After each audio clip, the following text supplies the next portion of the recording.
Bom dia, Marcos. O prazer é sempre nosso. Bom dia a todos os nossos ouvintes que nos escutam no Panorama 95.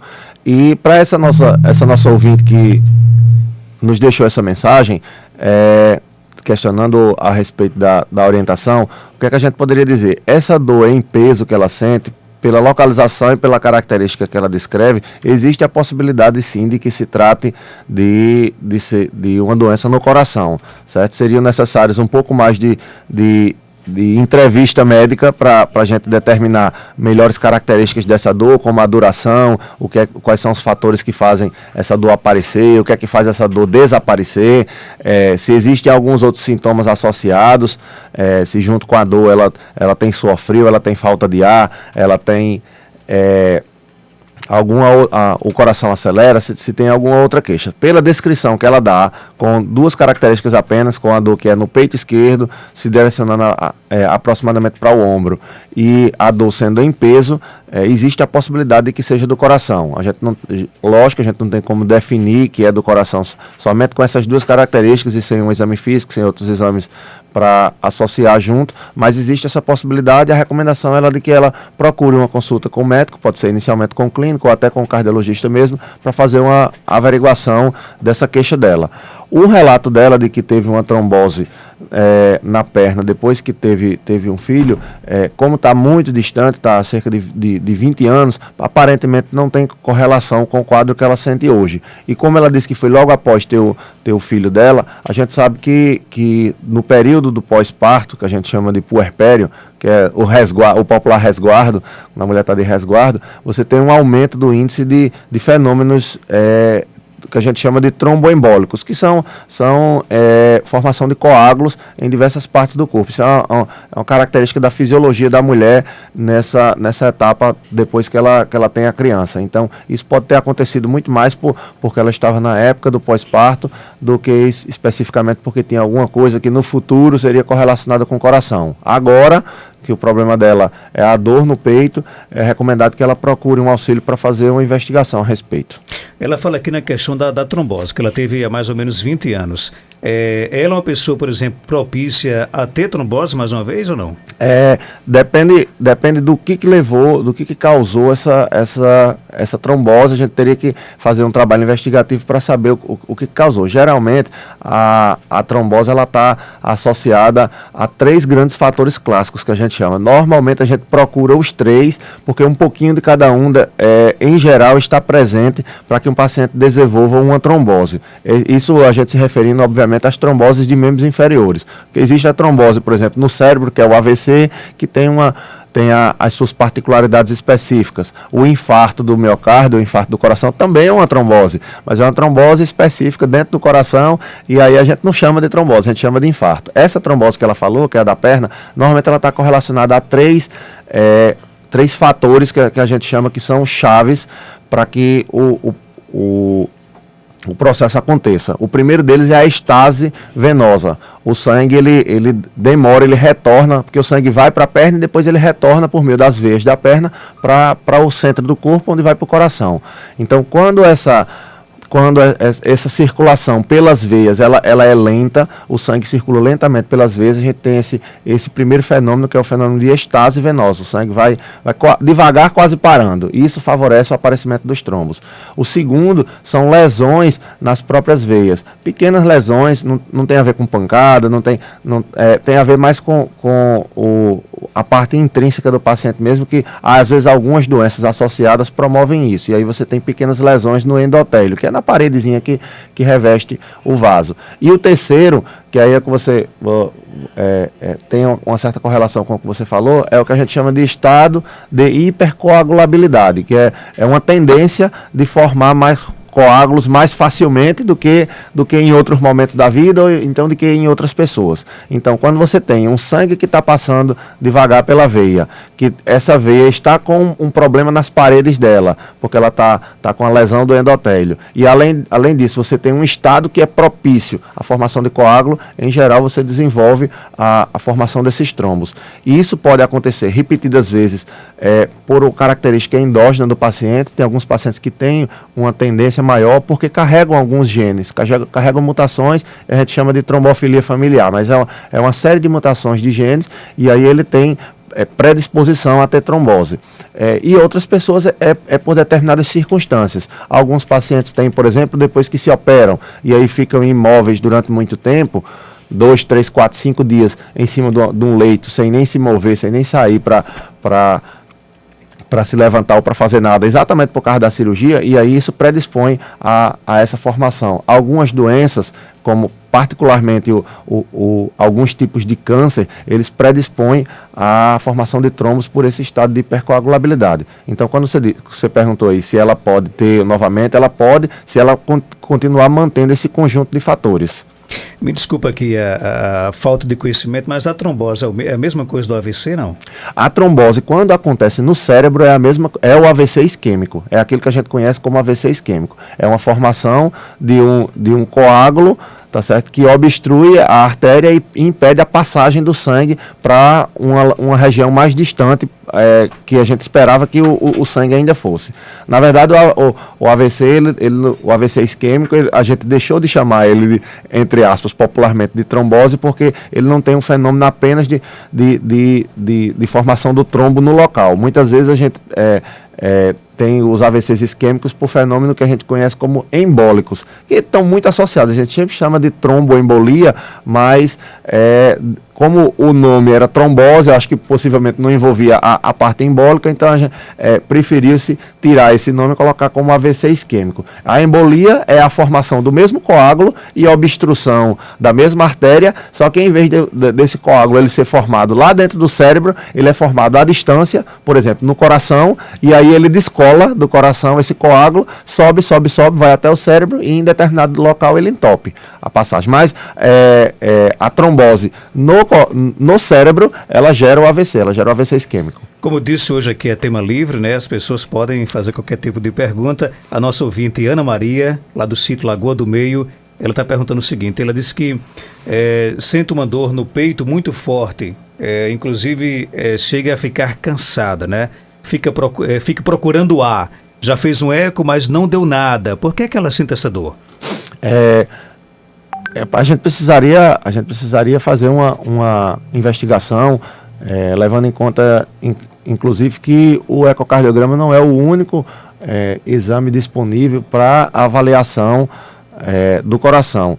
E dos exames que a gente tem à disposição para os exames complementares, como a gente sempre faz questão de destacar, dos exames complementares que tem à disposição para a gente fazer a investigação de paciente com dor torácica, o ecocardiograma de repouso certamente não está como primeira linha. Existem outros exames que poderiam ser feitos para a gente averiguar mais precisamente se isso se trata de uma doença do coração ou não. Quando ela pergunta por que é que está acontecendo, primeiro pode ser que não seja do coração, né?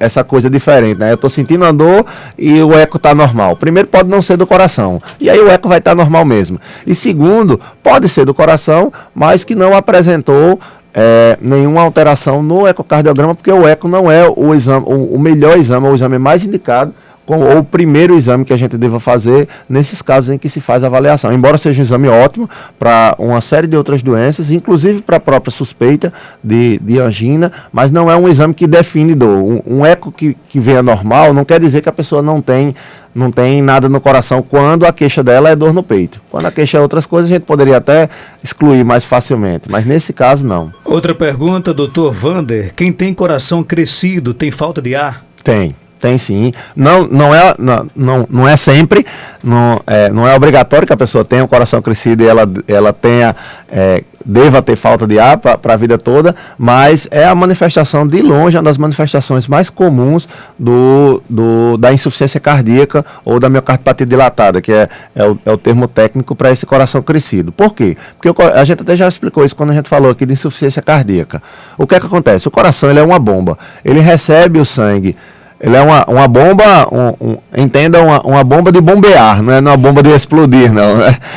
Ele é uma bomba de bombear. A função dela é bombear o sangue para frente para distribuir para o corpo todo. Ele recebe o sangue que passou pelo pulmão, a gente respirou, oxigenou o sangue, ele recebe esse sangue que vem do pulmão e dali ele destina esse sangue para frente para o corpo inteiro. Quando o coração cresce, popularmente, quando ele fica crescido, o que acontece é que ele não tem mais, ele perde uma parte dessa capacidade de bombear o sangue. Então ele não vai conseguir jogar tanto sangue quanto deveria para frente e uma parte desse sangue vai se acumular dentro do pulmão.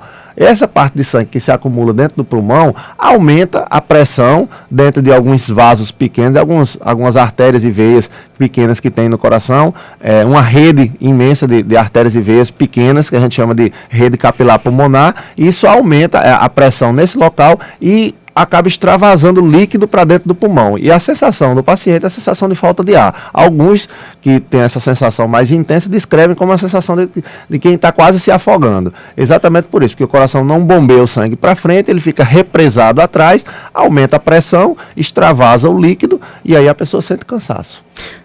Outra pergunta, essa aqui vem do Facebook, a turma que nos assiste, a Maria Dantas, ela pergunta o seguinte: se você tem uma dor muito forte em qualquer parte do corpo, tipo a chikungunya, o que é que pode se fazer nesse caso? As dores da chikungunya, em geral, não estão correlacionadas com só para complementar, ela quer saber se, que faltou complementar isso, ela pergunta o seguinte: se você tem uma dor muito forte em qualquer parte do corpo, tipo a chikungunya, pode vir a dar um AVC? É pouco provável, viu? É pouco provável que por conta de uma dor você tenha um AVC, ou até mesmo tenha um infarto, ou tenha alguma outra dessas grandes doenças que a gente citou aqui. O que mais comumente acontece são fenômenos que a gente chama de vasovagais, quando depois de um grande acesso de dor, você pode chegar a desmaiar pela dor, que isso é uma reação que envolve o coração. Essa reação de desmaiar depois de uma grande dor, ela certamente passa pelo coração. Existe um envio de uma grande quantidade de informações acerca da dor, e o corpo, quando vai processar e devolver para que a gente responda para essa dor, muitas vezes a resposta vem com um desmaio e isso envolve o coração, mas que a dor por si só, ou a dor da chikungunya, ela possa causar um AVC, ou ela possa causar um infarto, alguma outra coisa, elas não se correlacionam. Uma outra pergunta, a Sandra Suelena pergunta, ela diz o seguinte: doutor, a minha mãe, dona Dalvani, tornou a sangrar pelo nariz ontem à noite. Ela quer saber se procura um cardiologista ou um otorrino. Oi, Sandra, bom dia. A dona Dalvani sangrou. Quando o paciente tem sangramento pelo nariz, existem duas causas de longe que são as mais frequentes. A primeira delas é a fragilidade dos capilares, que são os pequenos vasos, na parede do septo nasal, que é uma membranazinha que divide o nosso nariz nas duas narinas que nós temos. E essa fragilidade da parede, ela faz com que o paciente possa sangrar por uma causa local. Então é ali em determinado lugar dentro do nariz que tem uns vasos que são frágeis e eles podem sangrar. A gente não sabe muito bem qual o porquê de que eles sangram em determinado momento, em determinada hora do dia, o que é que faz sangrar num dia e no outro não, mas certamente está relacionado com essa fragilidade. E essa é uma condição, uma enfermidade que deve ser avaliada pelo otorrinolaringologista, que é o médico mais apropriado para isso. Entretanto, outra das causas são os picos hipertensivos, tá certo? Grandes picos hipertensivos, especialmente acima de 18, 19, 20 de pressão sistólica, de pressão máxima, 18 por 10, 20 por 12, 21 por 12, eles por si só, eles também podem favorecer o aparecimento desses sangramentos. Então, se ela teve esse sangramento ontem à noite e a pressão estava normal quando foi medida, então ela pode, inicialmente, ela pode se direcionar para o otorrinolaringologista para fazer a avaliação da parede do nariz. Se a pressão estava alta nesse dia, quando ela teve esse sangramento, aí ela pode procurar o cardiologista para fazer a avaliação e tratamento da pressão dela. Tem pergunta aqui através do nosso WhatsApp, 988775550. Vamos ouvir. Doutor, aqui quem está falando com o senhor não queria me identificar, mas ontem eu tive uma raiva muito grande no canto de trabalho e eu sou hipertensa, só que eu não tomo remédio para hipertensa. E eu tive uma dor de cabeça muito forte, com ânsia de vômito, com gosto de sangue. E hoje eu estou muito doente. Eu quero saber se isso era o começo de alguma coisa assim, como um infarto, como um AVC, só que a raiva que eu tive, eu não segurava nem um copo para eu tomar água. E aí, doutor Wander? A ouvinte não se identificou, né? Bom dia para você. Essa queixa que ela sentiu de uma dor de cabeça muito forte, associada à vontade de vomitar, náuseas, né? E ela é hipertensa e não trata, e teve uma raiva muito forte ontem, pode ter essa pressão subir. Se não me engano, ela não descreveu o valor da pressão, né? De quanto estava na pergunta dela.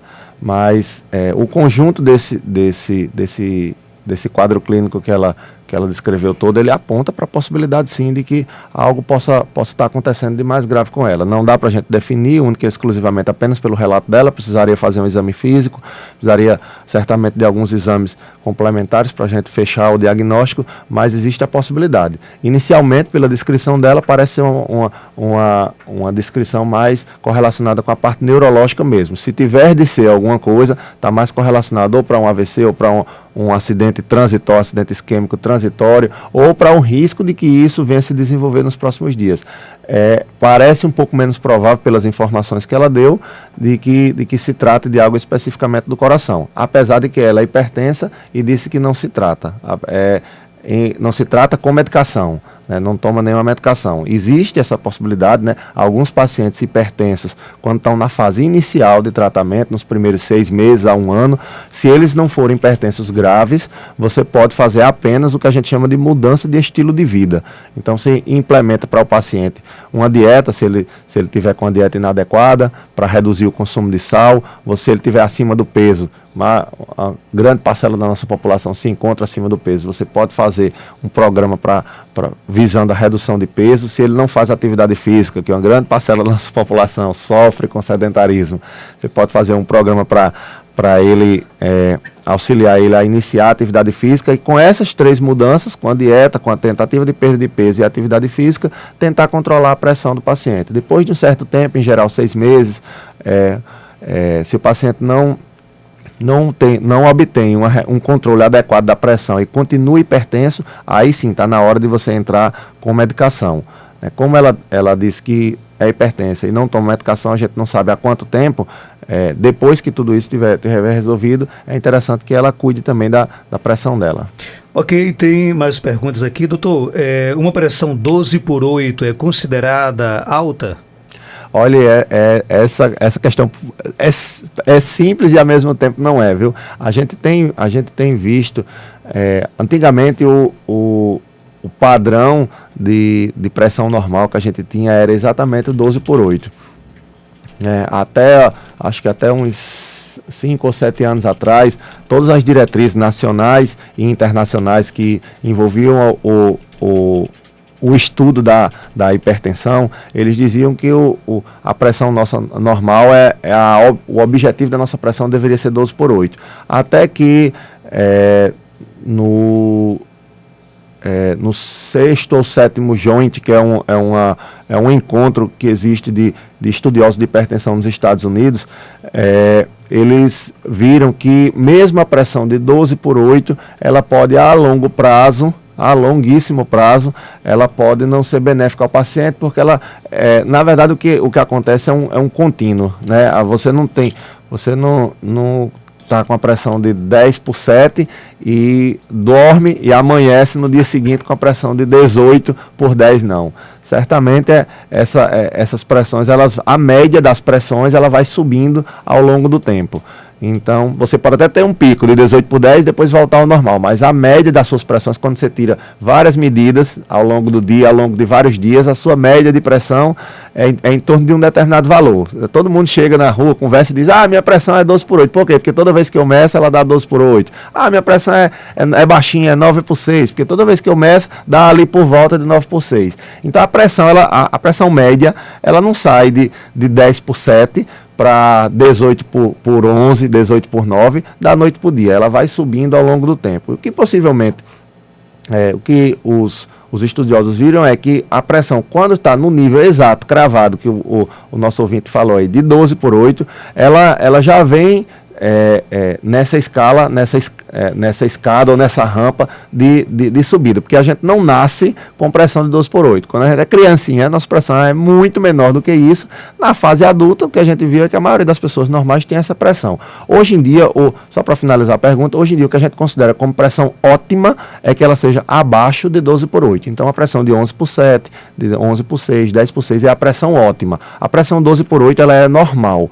Ninguém que tem pressão de 12/8 é hipertenso. Todo mundo com pressão 12/8 tem a pressão normal. Mas a pressão ótima, existiu depois desse joint que aconteceu nos Estados Unidos, existiu esse pressionamento para que a gente lute por uma pressão que seja um pouquinho mais baixa de 12/8. Qualquer semana eu vou convidar aqui uns 5 ouvintes para a gente medir a pressão aqui dos. Pode ser, a gente faz aqui. A começar de mim, né? Você dá umas orientações com relação baseada aí na questão da pressão, né? Tem mais pergunta aqui, nosso WhatsApp 988-775550. Vamos ouvir aqui a pergunta. Me interessei bastante pelo assunto sobre o sangramento do nariz, só que eu perdi a parte da explicação que o Dr. Vanderweide deu. Será que teria como ele repetir isso para mim, por favor? Meu nome é Rita. Oi, Rita, sangramento do nariz. Oi, Rita, bom dia para você. Vamos falar então de novo um pouquinho sobre isso. O que é que acontece? Eu tava explicando para a Sandra que a mãe dela, acho que era Dalvani, a mãe dela, né? Teve um sangramento ontem à noite. E ela perguntou se ela deveria levar para o cardiologista ou se ela deveria levar para um outro médico para fazer essa avaliação. O que é que eu estava explicando? Que, no geral, as duas principais causas de sangramento do nariz, que a gente chama de epistaxe, elas estão correlacionadas ou com a fragilidade da parede do nariz, essa membraninha que divide o nosso nariz em duas narinas, a gente chama de septo nasal. Ela tem alguns capilares, alguns vasos pequenos que correm sangue por eles. E às vezes esses capilares, a parede desses capilares é frágil. E os pacientes que têm essa parede capilar frágil, eles têm mais propensão ao desenvolvimento de sangramento nasal, de epistaxe. Pode ter sido esse o caso da dona Dalvani, e a outra possibilidade é a presença o acontecimento de um pico hipertensivo grande, que aí leva ao aparecimento desse sangramento nasal. E o que eu estava explicando para a Sandra é que o que aconteceu ontem, a gente poderia grosseiramente fazer uma avaliação e ver se naquele momento ela estava com um pico hipertensivo. Se a pressão dela tivesse muito alta, então poderia ser feito inicialmente um acompanhamento cardiológico para tratar a pressão dela, para a gente tentar diminuir a ocorrência desse sangramento. Se ela teve esse sangramento com a pressão normal, ela não estava com um pico hipertensivo, então talvez o mais interessante seja primeiro ela fazer uma avaliação com o médico para ver o nariz dela, que seria o otorrinolaringologista. A Edileuza quer saber se a pressão 14/9 é alta. Essa sim. A 12/8, a pressão 12/8 que a gente falou aqui tanto, que é uma pressão, não é a pressão ótima. A pressão ótima é abaixo de 12/8, 11/7 ou 11/6 ou 10/6. 12/8 é normal e 14/9 é pressão alta, certo? 14/9 marca o limiar. 14/9 como medição casual de consultório ou medição casual do dia a dia, ela é o limite que marca entre o que a gente chama como pressão limítrofe ou pré-hipertensão e a hipertensão verdadeira, que é o estágio 1. Então, o paciente que tem 14/9, ele está hipertenso. Ele tem que estar abaixo disso para não ser hipertenso. Já a Nilzete, ela ficou aliviada porque disse que a pressão dela está 9/6, então tá boa, né? para muitas pessoas, uma pressão de 9/6, deixa a pessoa completamente assintomática e ela convive bem. Então, essa pressão de 9/6 certamente não terá maiores problemas. Mas não é um objetivo nosso. 9/6 para muita gente pode levar ao aparecimento de sintomas. Então, as pessoas podem ter sintomas como tonturas, como vista escurecida, porque tem essa pressão. Mas, normalmente, são pessoas que têm a pressão um pouco mais alta e chega a cair para esse valor de 9/6. Quando ela é 9/6 o tempo todo, como média de pressão, e o paciente não está tomando nenhum remédio que possa causar isso e não está sentindo nada, normalmente a gente não intervém com isso, não. Tem mais perguntas? Vamos ouvir. Doutor, às vezes me dá assim, tipo um suor frio, eu não fico enxergando nada, fico bem geladinha e tenho tipo um desmaio. Depois fico muito sonolenta. Minha pressão é 10/6, uma vez chegou 9/4. Isso pode ser queda de pressão? Quando eu como um pouquinho de sal, aí vou melhorando. E aí, doutor Wander? Pronto, tem muita correlação exatamente com isso que a gente falou nessa última pergunta agora.